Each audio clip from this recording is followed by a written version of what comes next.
1980, c'est le début de ce qu'on appelait la stratégie des contre-pouvoirs. Elle est affirmée dans le livre blanc, un manifeste donc qui reprend un peu la première version qui était le fameux livre vert.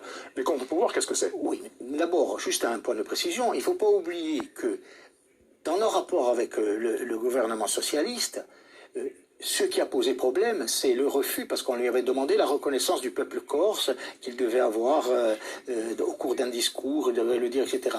C'est le blocage du Conseil constitutionnel avec, comment il s'appelle, l'avocat qui Badinter, qui a fait des pieds et des mains pour que, cette notion de peuple corse soit refusée. Alors que Mitterrand, soi-disant, était favorable.